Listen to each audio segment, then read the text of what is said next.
Hey folks, welcome to Testing Hacks.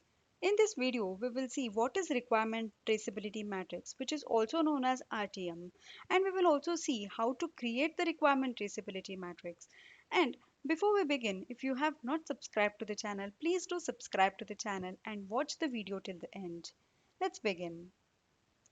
Requirement Traceability Matrix is a document that links the requirement with the test cases.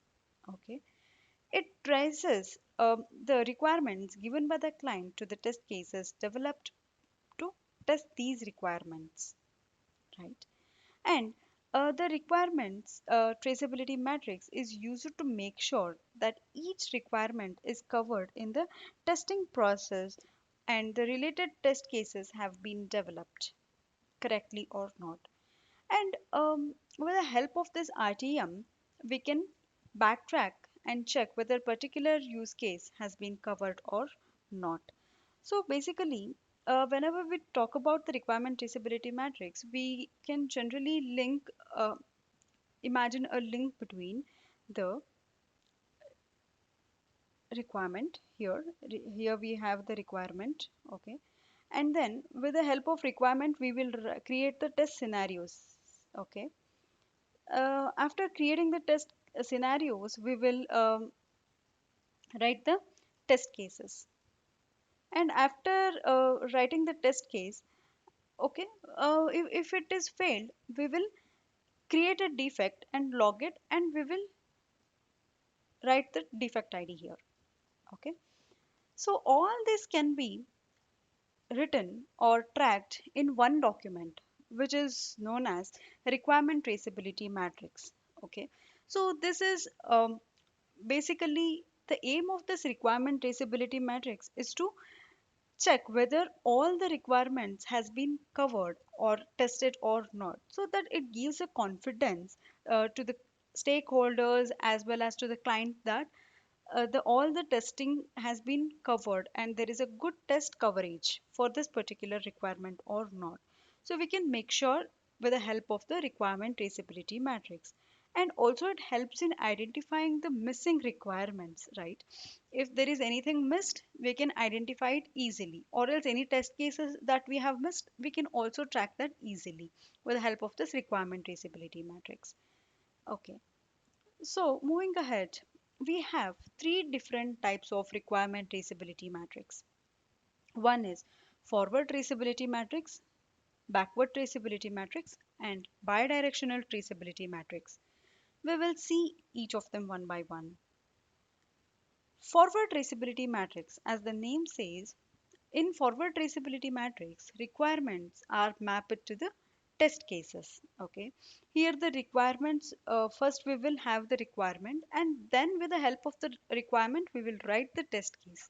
This is what forward traceability matrix is. So this helps to make sure each requirement is included in the testing process.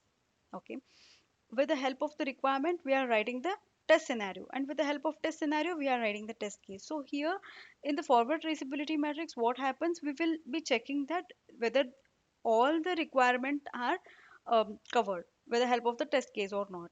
Okay, and this type of matrix makes it easy to track whether the right requirements are written for the system and the project is on right path or not. So all this can be making sure with the help of the forward traceability matrix. Okay, and next is backward traceability matrix. It is an opposite case. Okay, so here we will first track it via the test case. Okay, backward traceability matrix is also known as uh, reverse traceability. Okay, in this type of matrix, test case are mapped to the requirements as opposite to forward traceability where requirements are mapped to the test cases. Okay, so it is a vice versa case of a forward traceability matrix.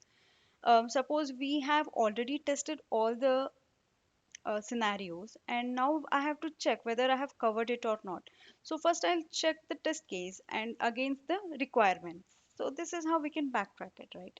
So it helps to make sure um, The test cases are developed for each requirement and the developed system is on the right path or not can be making sure. Okay. And finally, we have bidirectional. As the name says, it is a combination of both forward and backward traceability matrix. Okay, so we can backtrack it or else we can forwardly also track it. It makes sure that each requirement has proper test case written and each test case can be tracked back to the correct requirement. So all this can be verified with the help of bidirectional. So we can either track via requirement to um, test case also, or else we can check via test case to whether we have covered all this test case for this particular requirement also can be verified with the help of the bidirectional. So it is a combination of both. So now let us see a sample how requirement traceability matrix look. So this is the sample doc of requirement traceability matrix. So considering it contains the headers such as project name. Okay. Suppose which project you're working on. Here I have taken a sample like ZAP banking project, banking application, and what is the project ID and what is the creation date. You can mention on which date it has been created. Okay. And coming to the fields, we'll have requirement number and requirement description. What is the test scenario ID and then test scenario description. Okay. And then test case ID, test case name. What is the status of it? What is the defect ID if any in case of defect and comments if any extra comments is required if anything that needs to be taken care. Okay. So say there is a requirement called transfer money. Okay.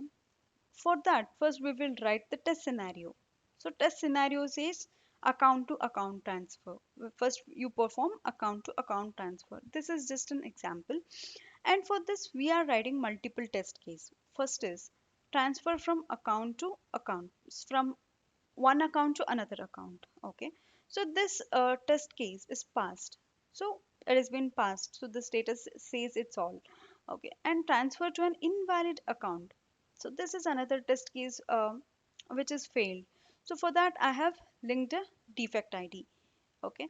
So if you can relate whatever we learned, first is the requirement. So for that requirement, we will write the test scenario. And for this test scenario, we will write the test case. And in case it is passed, well and good. In case it gets failed, we will link the defect ID. Nowadays, we have certain tools such as Jira, which is having integration with Qtest. Whenever we have anything test case written in Qtest, will get reflected in Jira as well. There is an integration between both of them. So that is how, with the help of tool, also we can track it. So with the help of Excel, it is like it is up to us what fields are required, what we have to define. All these are up to us. Okay, how we can backtrack, how it is easy for us to understand all that. And on on project to project it varies on how they have followed it.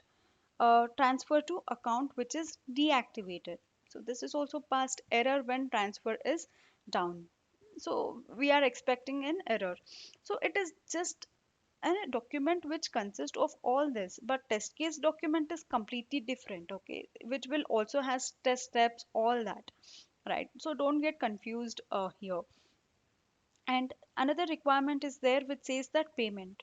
So the test scenario is just perform payment and see with valid pay how it is working, with invalid pay how it is working, and whenever there is a downtime, payment downtime, or there is any maintenance, how error will be thrown, and payment when payee is deleted. So some of them I have mentioned it here. So this is in general how it uh, traceability or requirement traceability matrix looks like. So if you like this video, please do like and don't forget to subscribe to the channel.